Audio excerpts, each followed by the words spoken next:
है ना, ठीक है, इन आपका एक्वस सॉल्यूशन। ये लो, एक्वस सॉल्यूशन में ग्लूकोज का जब लोगे एक्वस सॉल्यूशन, ग्लूकोज को आपने पानी में डाला, पानी में डालते ही क्या हुआ, उसकी जो दोनों क्रिस्टलाइन फॉर्म है, कौन सी, अल्फा और बीटा, वो आपस में इक्विलिब्रियम में आ गई। किसके थ्रू, ओपन चेन के, यानी कि अल्फा ओपन चेन में कन्वर्ट होकर के बीटा में बनेगी, बीटा ओपन चेन में कन्वर्ट होकर के अल्फा में बनेगी। ओपन चेन स्ट्रक्चर फंस गई अल्फा और बीटा के बीच में। सुन लो, बात आपको समझ में आई कि नहीं आई, कि ये जो साइक्लिक स्ट्रक्चर है अल्फा और बीटा, ये ओपन चेन स्ट्रक्चर के साथ साम्य अवस्था में पाई जाती है। जलीय विलयन किसका, ग्लूकोज का। ग्लूकोज का हिंदी में कोई नाम नहीं है, ये बड़ी प्रॉब्लम हो गई, इसलिए मैं हिंदी नहीं बोलता हूं, क्योंकि या तो मैं पूरी हिंदी बोलूंगा या मैं इंग्लिश बोलूंगा। अब ये गड़बड़ हो गई, इन्होंने ग्लूकोज को ग्लूकोज ही छोड़ दिया, है ना, ठीक है, क्लोराइड को क्लोराइड ही छोड़ दिया, सोडियम छोड़ दिया। बताओ, इनका नाम हिंदी में नाम रखते ना कुछ इनका, तो फिर मजा आता। ठीक है, यस,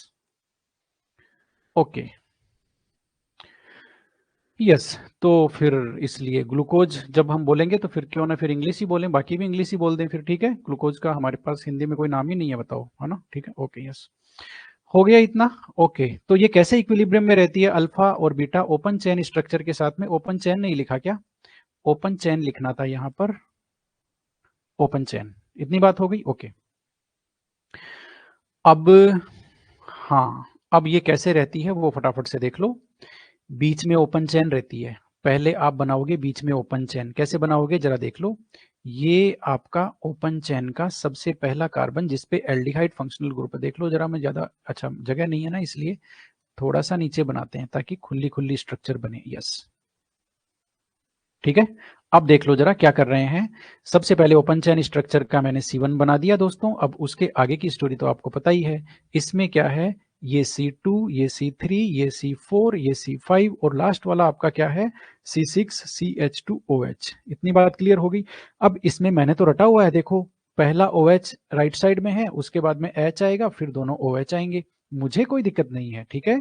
इसको H दे दो, इसको इधर OH आ जाएगा, ये H आ जाएगा, ये H आएगा, ये आपकी ओपन चेन स्ट्रक्चर हो गई ग्लूकोज की। अभी अभी आपने सीखा है कि C1 के साथ में C5 आपका ऐड हो जाएगा और रिंग स्ट्रक्चर बनाएगा, यानी कि ये देखो दोस्तों, आपका C5 का OH, C5 का OH किसके साथ मिलेगा, CHO ग्रुप के साथ मिलकर के क्या बनाएगा, आपका रिंग स्ट्रक्चर बनाएगा। बात आपको समझ में आ गई, मेरे ख्याल से आपको दिख रही होगी, ठीक है। कैसे बनाएगा जरा देख लो, और वो दोनों स्ट्रक्चर कौन सी होगी जरा देख लो। ये लो, इधर भी एक बनाएंगे और आपको इधर भी एक बनानी पड़ेगी, ये लो, ठीक है। अब जरा देखो कैसी बनेगी, अल्फा वाली इधर बना देते हैं, ये लो, हमने C पे OH इधर लगाया और H इधर लगाया, और अब आपका आगे की गाड़ी ऐसे की ऐसे रहेगी, ये लो, ठीक है, ये लो, ये नंबर 2, ये नंबर 3, ये नंबर 4, ये नंबर 5 और ये लास्ट वाला नंबर 6, ठीक है। तो ये हो गया। अब आपका यहाँ वाला OH राइट साइड में है, ये C1 है, ये C2 है, C2 को देख लो, C2 से लेकर के C3 C4 के बीच में आपको कुछ नहीं करना, ठीक है। ये C3 है, ये आपका C4 है, ये लो, इतना आपने बना दिया, इतना तो बना दिया होगा, ठीक है। अब रिंग कहाँ बनी, रिंग बनी है C1 और आपके C5 के बीच में, यही बनी है ना, ठीक है। तो ये आपकी रिंग बन गई दोस्तों। ऑक्सीजन एटम तो बेचारा है, और इस कार्बन और C1 की और C5 की आपको करानी है लिंकिंग। ये आपकी बन गई एक स्ट्रक्चर, जरा देख लो, ये साइक्लिक स्ट्रक्चर आपकी बन के तैयार है, ठीक है। थोड़ा सा इसको पास में लाते हैं, इक्विलिब्रियम में चल रही है ना, इतना दूर किस काम का, थोड़ा सा पास में लाते हैं, ठीक है। अब पास में ला करके इसका नाम भी लिख देते हैं। ये आपकी अल्फा स्ट्रक्चर है, अल्फा डी प्लस ग्लूकोज, ये लो, alpha D plus glucose. Alpha D plus glucose को कैसे पहचानेंगे, अल्फा डी प्लस ग्लूकोज को हम इस OH से पहचानेंगे। इस OH से हमें डॉक्टर साहब कह के चले गए हैं कि ये जो OH है वो C1 पे यदि OH राइट साइड में है तो वो आपकी अल्फा स्ट्रक्चर होगी। तो हमने यहाँ पर ये सीख लिया, डॉक्टर साहब की बात को हमने मान लिया। इसमें जो OH है, OH एट C1, C1 पे जो OH है वो आपका राइट हैंड साइड में है, ये आपकी कौन सी हो गई, अल्फा हो गई। बात आपको समझ में आ गया, ये हमने रट लिया, समझ लिया, सीख लिया, जो करना था वो कर लिया, ओके। अब बनाएंगे दोस्तों बीटा। अब आप बीटा में जान ही गए, बीटा में क्या होगा, OH है वो आपका LHS में आ जाएगा। फटाफट से बीटा बना दो, कुछ भी करने की जरूरत नहीं है। अल्फा आपको बनाना आ गया, अल्फा आपने रट लिया, यहां पर दोस्तों H लगाना भूल गए तो लग गया है।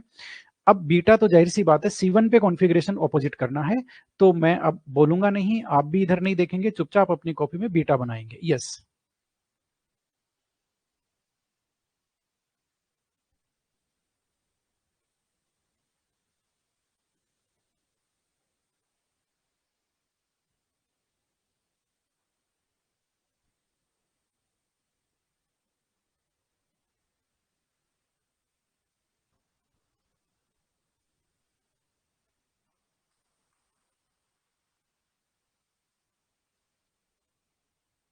ओके, देख लो जरा बीटा कैसे बनाया मैंने। बीटा में जो आपका OH है वो आपका लेफ्ट हैंड साइड में है, बात आपको पकड़ में आ गई। तो ये क्या हुआ, ये हमारा हुआ beta, beta D plus glucose तो देखो है ही है, उसमें तो कोई दिक्कत नहीं है, बीटा डी प्लस ग्लूकोज। और इसकी पहचान क्या है, OH एट C1, C1 पे जो OH है वो आपका लेफ्ट हैंड साइड में है। ये आपका हो गया दोस्तों बीटा। तो अल्फा और बीटा ग्लूकोज अब आपको बनाना आ गया। आप जिंदगी में नहीं भूलोगे कि सर ने पहले अल्फा बनाया था और अल्फा में राइट साइड है, अल्फा राइट साइड में होता है OH। बीटा आपको याद ही नहीं करना है, वो ऑटोमेटिक याद हो गया। अल्फा याद रखना है जिसमें OH आपका राइट साइड में होना चाहिए। C1 और C5 के बीच में रिंग बनती है, हेमी एसिटेल स्ट्रक्चर होती है। एक्वस सॉल्यूशन में ये जो दोनों साइक्लिक हैं वो ओपन चेन के थ्रू आपस में कन्वर्ट होती हैं। ये देख लो, अल्फा ओपन, पहले ओपन चेन में कन्वर्ट होगी, फिर वो बीटा में कन्वर्ट होगी, बीटा ओपन चेन में कन्वर्ट होगी, फिर अल्फा में कन्वर्ट होगी। बात आपको समझ में आया। तो ये तीनों स्ट्रक्चर इक्विलिब्रियम में रहती है एक्वस सॉल्यूशन में। इतनी बात आपको पता चली, तो आपने बना लिया, मेरे ख्याल से आपने बना लिया होगा। ये सारी जो अल्फा बीटा गामा, ये सारी जो रामायण है वो आपने कर ली होगी। ठीक है, ओके। अब एक इंपॉर्टेंट पॉइंट आने जा रहा है इनसे रिलेटेड, काफी ज्यादा खतरनाक है, बहुत सारे क्वेश्चन आपको मिलने वाले हैं। किसके बारे में, एनोमर के बारे में। तो ये एनोमर बोल के क्या आफत है वो सुन लो, एनोमर बोल के क्या आफत है। ठीक है, हमने बात करी थी दोस्तों एपीमर की, किसकी, एपीमर की। हमने क्या पढ़ा हुआ है, हमने पढ़ा हुआ है कि आपका क्या बोलते हैं, ग्लूकोज और मैनोज C2 एपीमर है, ग्लूकोज और C4 आपका गैलेक्टोज C4 एपीमर है। एपीमर का मतलब ये हो गया, एपीमर की हमने बात की थी, एपीमर का मतलब ये हो गया यदि C1 के अलावा, एनोमेरिक कार्बन के अलावा, बेसिकली जो C1 है ना, उस पे पहले आपका एल्डिहाइड फंक्शनल ग्रुप था कि नहीं था, ठीक है, उसको बोलते हैं एनोमेरिक कार्बन। यानी कि जो आपका एल्डिहाइड फंक्शनल वाला कार्बन है, फंक्शनल ग्रुप वाला कार्बन है, वो आपका एनोमेरिक कार्बन हो गया। अब सुन लो बात को, ठीक है। एनोमेरिक कार्बन के अलावा यदि किसी और कार्बन पे, सुन लो बात को, एनोमेरिक कार्बन के अलावा यदि किसी और कार्बन पे कॉन्फ़िगरेशन का डिफरेंस है, केवल एक ही कार्बन पे होना चाहिए वो, ठीक है, तो उसको हम बोलते हैं एपीमर, एक दूसरे का एपीमर है। यदि एनोमेरिक कार्बन, यानी कि कार्बोहाइड्रेट में कौन है एनोमेरिक, C1, ठीक है, C1 या फिर एनोमेरिक कार्बन पर कॉन्फ़िगरेशन आपका डिफरेंट है, तो उसको बोलते हैं एनोमर्स, एक दूसरे के क्या बोलते हैं, एनोमर। तो ये बहुत ही ज्यादा इंपॉर्टेंट है कि ये जो अल्फा और बीटा है ये एक दूसरे के एनोमर हैं। कैसे हुए एनोमर, क्योंकि दोनों में C1 कार्बन पे कॉन्फ़िगरेशन का इन्वर्जन है, ये आपका C1 रहा, C1 पे कॉन्फ़िगरेशन का इन्वर्जन है, देख लो C1 पे कौन किधर है, तो ये एक दूसरे के एनोमर हो गए। ये बहुत ही ज्यादा इंपॉर्टेंट था, पीवाई की बुक देखोगे तो शायद 4-5 सवाल तो इसके मिल ही जाएंगे, नीट वगैरह ये सब आप देखोगे तो। ठीक है, तो अब आप फटाफट से लिख लो, लिखो फटाफट से, alpha, alpha and beta glucose, alpha and beta glucose have different configuration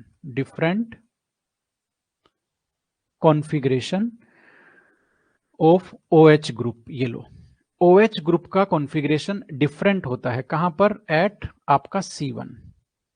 किसी ने कहा C1 क्या है बोल करके, C1 है आपका एनोमेरिक कार्बन, ये लो, एनोमेरिक कार्बन, ठीक है ना। ये होते हैं different configuration of OH group at C1, hence, and लिख लो, and are known as enomer of each other। ये लो,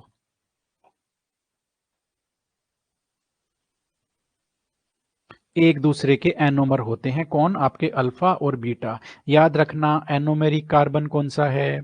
जो आपका एल्डिहाइडिक कार्बन है, एल्डिहाइडिक फंक्शनल ग्रुप है, ओपन चेन वाला। भूल मत जाना एनोमेरिक कार्बन कौन सा है आपका, जिसपे आपका फंक्शनल ग्रुप था। ठीक है ना? एनोमेरिक कार्बन कौन सा है? कार्बन या फिर aldehyde carbon, aldehyde carbon, carbon before cyclisation. ये लो, साइक्लाइजेशन होने से पहले आपका जो एल्डिहाइड वाला कार्बन है, जो कि C1 है, वो ही आपका एनोमेरिक कार्बन है। एनोमेरिक कार्बन पे C1 पे कॉन्फ़िगरेशन डिफरेंट होगा, उनको बोलते हैं एक दूसरे के एनोमर। बात आपको समझ में आ गई? मेरे ख्याल से तो आपको समझ में आ गई होगी। एक छोटी सी डेफिनेशन और लिख लो, ऑप्टिकल आइसोमर्स, ये एक दूसरे के ऑप्टिकल आइसोमर है ना। अल्फा और बीटा ग्लूकोज क्या है? एक दूसरे के ऑप्टिकल आइसोमर्स हैं। ठीक है, तो optical isomers which differ in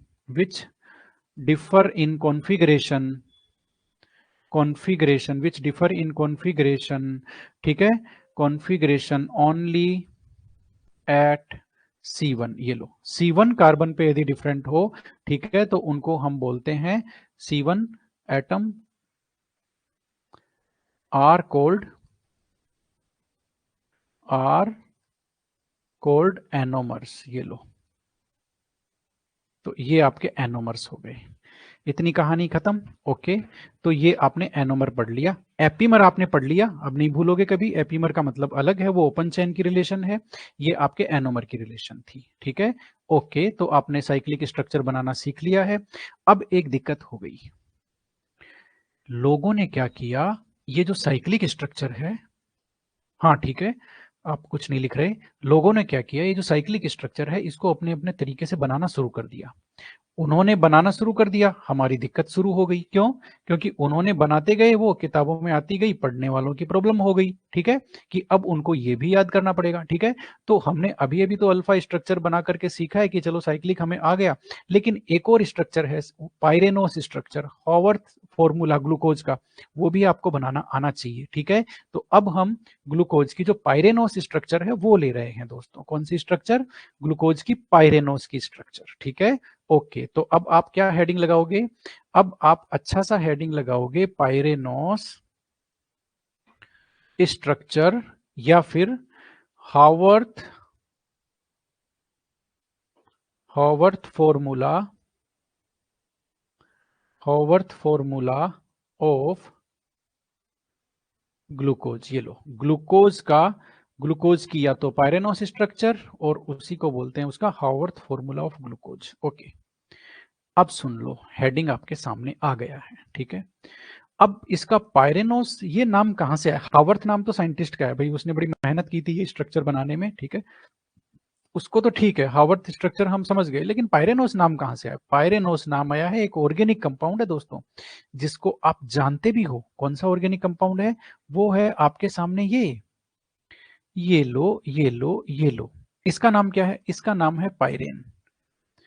अब ये जो ग्लूकोज है ना, इसकी स्ट्रक्चर आपके पायरेन के जैसी होती है। अब यही ग्लूकोज फंस गया। कैसे? पायरेन के जैसी होती है, इसलिए उसकी एक स्पेसिफिक स्ट्रक्चर बनाते हैं, उसको पायरेनोस स्ट्रक्चर भी बोलते हैं। बात आपको समझ में आ गई? ओके, अब इन्होंने कैसे कंपैरिजन किया, जरा देखो। इन्होंने ये कहा कि ये जो पायरेन है ना, पायरेन कंपाउंड को हम ऐसे भी ड्रॉ कर सकते हैं, ऐसे ड्रॉ कर दो, एक ही बात है, दोनों पायरेन है ना। और इसमें आपका यहाँ पे डबल बॉन्ड और यहाँ पे डबल बॉन्ड, ये आपका पायरेन है। इन्होंने कहा हम पायरेन को ऐसे ड्रॉ कर देंगे, हमें क्या दिक्कत है? ठीक है, तो किसी को कोई दिक्कत नहीं है। अब बेसिकली ये जो पायरेन स्ट्रक्चर है, उसमें आप देखो जरा, 5 तो इसमें कार्बन है, 5 तो कार्बन है, और 1 इसमें आपका ऑक्सीजन एटम है। 6 मेंबर्ड रिंग है, देखो पायरेन कंपाउंड है वो 6 मेंबर्ड रिंग है। ठीक है, 6 मेंबर्ड रिंग में आपके 5 कार्बन है, 1 ऑक्सीजन है।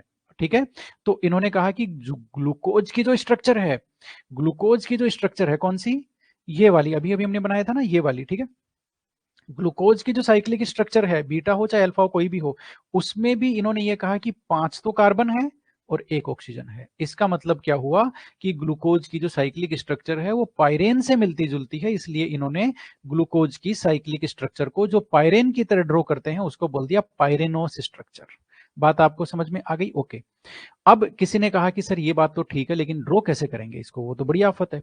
तो भाई बड़ी आफत नहीं है। कैसे नहीं है? वो आप एक ट्रिक लेंगे। ट्रिक क्या लेंगे मैं आपको बता देता हूं कि अभी आपने अल्फा बनाना सीखा है। अल्फा में जो राइट साइड में ग्रुप है वो पायरेन स्ट्रक्चर में बिलो द प्लेन होंगे। बात आपको अभी भी नहीं समझ में आई तो पहले आप ट्रिक लिख लो, उसके बाद में कर लेंगे। तो ट्रिक क्या हो गई हमारी? ट्रिक हो गई कि जो ग्रुप अल्फा में, जो ग्रुप अल्फा स्ट्रक्चर में राइट साइड में थे, ठीक है, ट्रिक हो गई groups in right hand side in alpha, या फिर साइक्लिक स्ट्रक्चर ले लो, ठीक है। हाँ, अल्फा में अल्फा की बात चलो साइक्लिक स्ट्रक्चर ले लेते हैं।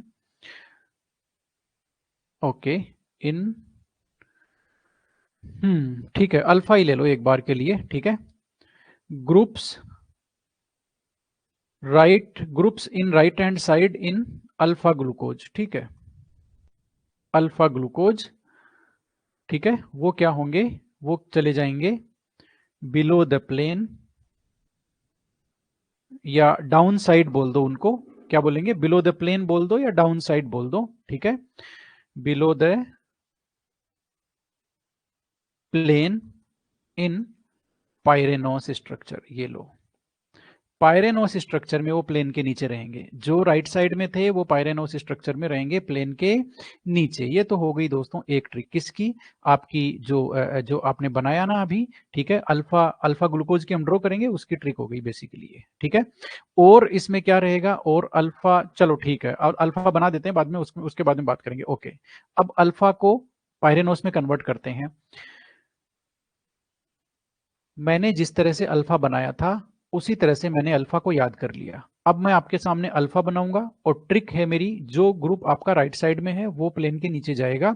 उस ट्रिक से मैं अल्फा को होवर्थ स्ट्रक्चर में कन्वर्ट करूंगा। आप देखते जाइए और बनाते भी जाइए। यस, ये मैंने सबसे पहले अभी अभी मैंने सीखा था कि OH ग्रुप राइट साइड में होता है अल्फा में, तो मैं कुछ नहीं करूंगा, मैंने सिर्फ C1 बनाया और OH को सबसे पहले राइट साइड में दे दिया। अब मुझे पता है आगे की रामायण में कोई दम नहीं है, इधर C2 पे OH पहला इधर आएगा, फिर ये इधर आएगा, और C5 पे मेरे को पता है कनेक्टिविटी कहाँ जाएगी, C1 और C5 के बीच में आपका ऑक्सीजन है, तो इसमें भी मुझे कोई दिक्कत नहीं है। और C6 तो मेरा पहले से ही CH2OH है। अब मैं इधर फिक्स कर दूंगा, ये H इधर आएगा, ये H इधर आएगा, इस पे OH। मैंने पकड़ रखा है कि C3 पे जो OH है वो अपोजिट साइड है, ठीक है। ये 1 हो गया, ये 2 हो गया, C3 वाले को मैंने पकड़ा हुआ है, ठीक है।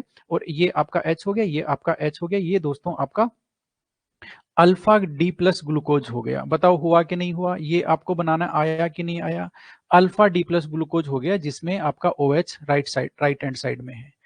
इतनी बात हो गई। ओके, अब इसकी पायरेनोस स्ट्रक्चर में कन्वर्ट करेंगे। ट्रिक क्या है? राइट साइड में जो ग्रुप है वो प्लेन के नीचे चले जाएंगे। राइट साइड में कौन से हैं जरा देख लो, देख भी लो, ये सारे जाएंगे दोस्तों प्लेन के नीचे। ये सारे कहाँ जाएंगे? प्लेन के नीचे। ओके, अब मैं इसकी पायरेनोस स्ट्रक्चर बना रहा हूं, जरा देख लो, फिर मत कहना मुझे बताया नहीं था, ठीक है। ओके, पायरेनोस स्ट्रक्चर को कैसे लिखते हैं? ऐसे लिखते हैं। डॉक्टर साहब हमें कह के चले गए हैं कि जो पायरेनोस स्ट्रक्चर है, वो जो पायरेन है उसको आप ऐसे लिटा दो, ऐसे लिटा दो। हमने भी लिटा दिया उसको, ये लो, ये लो भाई। ये पायरेनोस की जो रिंग है, 6 मेंबर रिंग, जिसमें 5 मेंबर कार्बन है, 1 मेंबर ऑक्सीजन है, हमने उसको इस तरह से रख दिया है। थोड़ी सी ऊपर जगह रहे इसलिए हमने उसको नीचे ले आए हैं, ये लो, ठीक है। इतनी बात आपको समझ में आ गई। अब इन्होंने कहा है कि C1 को पहचान लो। C1 कहाँ है? C1 अल्फा का ये रहा, तो ये अल्फा का C1 हमारा ये रहा, तो ये हमारा C2 रहा, तो ये हमारा C3 रहा, तो ये हमारा C4 रहा, तो ये हमारा C5 रहा। इतनी बात हो गई। ओके, क्योंकि हमें पता है C6 है वो रिंग के बाहर है, यहां देख लो C6 रिंग के बाहर है, C1 से C5 तक रिंग में है और ऑक्सीजन एटम है। इतनी बात हो गई। ओके, अब आप C1 को पकड़ लो। C1 में OH राइट साइड में है, तो आपका OH नीचे जाएगा, वेरी सिंपल। C2 पे OH उसी साइड है, तो ये भी नीचे जाएगा, वेरी सिंपल। C3 पे किधर है भाई? C3 पे OH अपोजिट साइड है, तो C3 पे OH ऊपर जाएगा, लेफ्ट हैंड साइड में है। C4 पे भी आपका OH राइट हैंड साइड में है, तो नीचे जाएगा, ये लो। C5 पे आपका C2H5 CH2OH है वो आपका ऊपर जाएगा और ये आपका हाइड्रोजन इधर आ जाएगा, ये वाला हाइड्रोजन। बात आपको समझ में आ गई? ये आपके ग्लूकोज की पायरेनोस स्ट्रक्चर हो गई है दोस्तों, ठीक है। ये आपके ग्लूकोज की पायरेनोस स्ट्रक्चर हो गई है, जिसको हम लोग बोलते हैं अल्फा डी प्लस ग्लूकोपाइरेनोस। ये लो, अल्फा डी प्लस ग्लूकोपाइरेनोस आपको बनाना आ गया, मेरे ख्याल से आपको आ गया होगा, इतनी ज्यादा कुछ प्रॉब्लम वाली कोई बात नहीं है। जो मैंने बनाया वो आपको समझ में आ गया होगा। लेकिन लेकिन लेकिन समझो जरा बात को, समझो जरा बात को। एक आपको पॉइंट याद रखना है, वो पॉइंट क्या है वो जरा देख लो जरा। अल्फा डी प्लस ग्लूकोज के लिए बता रहा हूं, क्या इंपॉर्टेंट पॉइंट है, ठीक है। एक अच्छी बुक से आया है, वो अच्छी बुक ये कहती है कि OH एट C1 पे जो OH है किसमें, अल्फा जो डी प्लस ग्लूकोपाइरेनोस स्ट्रक्चर है उसकी बात कर रहा है ये, OH एट C1, ठीक है, इज हेमी एसिटेल OH। ये लो, हेमी एसिटेल फिर आ गया, ये आपका पीछा नहीं छोड़ेगा। हेमी एसिटेल OH चेक करते हैं दोस्तों, चेक करते हैं। यस, हेमी एसिटेल अभी हमने क्या सीखा था, अभी हमने सीखा था हेमी एसिटेल बोल करके कहाँ गया, कहीं तो था, यस ये रहा। हेमी एसिटेल हमने सीखा था कि एल्डिहाइड वाले कार्बन से एक OH जुड़ता है, एक OR जुड़ता है, यानी कि एक एल्कोक्सी ग्रुप एक हाइड्रोक्सी ग्रुप, वो आपका हेमी एसिटेल है। दोनों एल्कोक्सी जुड़ जाएंगे तो वो आपका एसिटेल है। ओके, चलते हैं नीचे, डाउन में जाते हैं, डाउन में जाते हैं। हेमी एसिटेल है क्या, अब जरा चेक करो हेमी एसिटेल है क्या। मेरे सिर के ऊपर आ गया मैं, ये लो, ये हट जाता हूं, ठीक है। हेमी एसिटेल चेक करो, C1 पे जो OH है हेमी एसिटेल OH है। है क्या, है तो सही, देखो ये आपका C1 है, ये जो आपका ग्रुप हो गया इधर वाला, ये पूरा OR ग्रुप है, देखो ऑक्सीजन और उसके आगे कार्बन जुड़ा हुआ है, ये तो OR ग्रुप हो गया। और ये देखो ये OH ग्रुप हो गया। तो आपका जो C था उस पे एक OR जुड़ा है बोल करके एक OH जुड़ा है, ये आपका हाइड्रोजन, ये एल्डिहाइड वाला हाइड्रोजन बेचारा यहाँ ये रहा, और ये बॉन्ड जो इधर जा रहा है ना, ये ऐसे की ऐसे जा रहा है, ये देखो, इसका मतलब ये परफेक्टली क्या है आपका हेमी एसिटेल OH है। अब इस हेमी एसिटेल OH के बारे में एक बात अच्छी लिखी हुई है, वो एक आपका अच्छा पॉइंट है। थोड़ा सा डिजिटल बोर्ड क्या है कि ये डिजिटल बोर्ड थोड़ा सा भाव खा रहा है, कमांड को कम मान रहा है, अब मानने लग गया है। मैं कंट्रोल Z कर रहा था, बेसिकली जो भी मैंने ड्रॉ किया है उसको मैंने मिटा दिया। ओके यस, ठीक है, कितनी बात होगी। ओके, अब हम क्या लिख रहे थे जरा देख लो, OH at C1 is hemiacetal OH, ठीक है। एंड ये लाइन खतरनाक है, एंड क्या है, and is opposite side, and is and at opposite side, and is present at opposite side, कैसे लिखें इसको, ठीक है। एंड इज नहीं लिखेंगे, and present at opposite side to CH2OH at C5। ये लो, C5 का जो CH2OH है उसके ऑपोजिट साइड में रहता है, हमेशा याद रखना। ये किसकी खास बात है, अल्फा ग्लूकोपाइरेनोस की बात है। ये लो, ये नीचे है, ये आपका ऊपर है, फिर मत कहना। बात समझ में आई कि नहीं आई, इसके ऑपोजिट साइड में रहेगा हमेशा, ये दोनों CH2 और ये OH हमेशा ऑपोजिट साइड में रहेंगे। अल्फा डी प्लस ग्लूकोपाइरेनोस को पहचानने की यही एकमात्र ओरिजिनल ट्रिक है, ठीक है। आप कैसे भी ड्रॉ कर सकते हो इसको, लेकिन याद रखना C5 वाला CH2OH और उधर वाला जो OH है वो आपका ऑपोजिट साइड में होना चाहिए। यस, अब किसी ने कहा सर बीटा कैसे ड्रॉ करोगे, अल्फा तो ड्रॉ कर लिया, तो भाई हमें कहां दिक्कत है बीटा ड्रॉ करने में, हमें पता है अल्फा और बीटा में सिर्फ C1 का डिफरेंस होता है। तो हम C1 पे, ये जो C1 है ना आपका, देखना जरा, ये जो C1 है इस पे आप कॉन्फ़िगरेशन का इन्वर्जन कर दो, वो आपका बीटा बन जाएगा, इसमें कहां दिक्कत है, ये तो हमें कोई दिक्कत नहीं हुई, ठीक है ना। तो ये हमने अभी जिसने हमने किसी ने कहा कि बीटा कैसे ड्रॉ करोगे, वो हमारे लिए बाएं हाथ का खेल है। कैसे खेल है देख लो जरा, ये मैंने किया दोस्तों कॉपी, आप तो नहीं कर सकते हो कॉपी, है ना, आपके पास डिजिटल बोर्ड नहीं है, मेरे पास है, इसलिए मैंने कॉपी कर सकता हूं। ये मैंने कर लिया कॉपी कर लिया।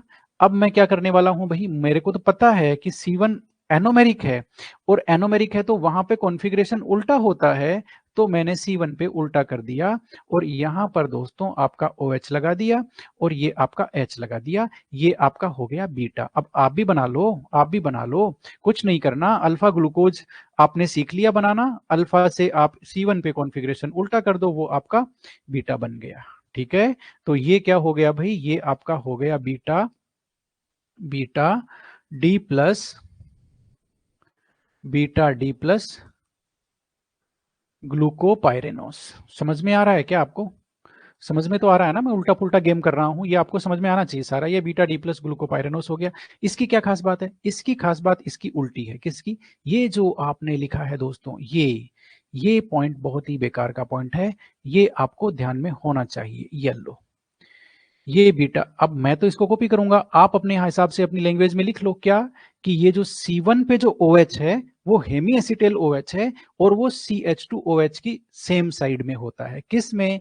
बीटा में। यस, ये मैं आपको यही समझाने वाला था, इसलिए मैंने वो पॉइंट कॉपी कर लिया है। कॉपी करके, आपको तो पता ही है हमारे पास डिजिटल बोर्ड है, इसलिए हम ये लिख सकते हैं यहाँ पर। आप अपने हिसाब से इसको कैसे भी एडजस्ट कर सकते हैं। कॉपी और पेन आपके खुद के हैं, आपके हाथ में है, इसलिए मैंने यहाँ पर मिटाया और मैंने कर दिया इसका सेम साइड। ये लो, OH C1 पर हेमिएसिटेल OH है और present at same side to the CH2OH at C5। C5 पे जो CH2OH है उसकी सेम साइड में प्रेजेंट है। आपको यकीन नहीं आ रहा तो चेक कर लो, C5 पर जो CH2OH है वो भी इधर है और ये भी इधर है। चेक कर लिया आपने? कोई दिक्कत है क्या? मेरे ख्याल से तो कोई दिक्कत आपको आएगी नहीं, आनी भी नहीं चाहिए। ठीक है, ओके, इतनी बात हो गई। अब ये जो अल्फा और जो बीटा डी प्लस ग्लूकोज है, इनके बारे में एक पॉइंट और लिख लो। एक ही लिखना है, ज्यादा नहीं लिखना है, ठीक है, आप परेशान हो जाओगे। C1 पर इन्वर्जन करने हैं सर, C5 सर, 5C बताइए, अल्फा और बीटा फ्रक्टोज एनोमर नहीं होने चाहिए। फ्रक्टोज की बात हम नहीं कर रहे हैं, फ्रक्टोज की जब स्ट्रक्चर देखेंगे तभी देखेंगे कि आखिर उसमें क्या सिचुएशन है। ठीक है ना? अभी हम हमारा क्या ले रहे हैं, आपका ये ले रहे हैं, ग्लूकोज ले रहे हैं। ठीक है, इतनी बात हो गई। ओके, अब चलते हैं आगे। होवर्थ स्ट्रक्चर आपने बीटा की बना ली। यस, अब चलते हैं दोस्तों आगे, और एक पॉइंट और ले लेते हैं। आपका जो बीटा डी प्लस ग्लूकोज है वो ज्यादा स्टेबल है, वो थोड़ा सा ज्यादा स्टेबल है। ठीक है, तो आप फटाफट से, ये कोई पॉइंट चल रहा था क्या? पॉइंट चल रहा नहीं चल रहा, आप तो स्टार लगाओ फटाफट, और मैं जो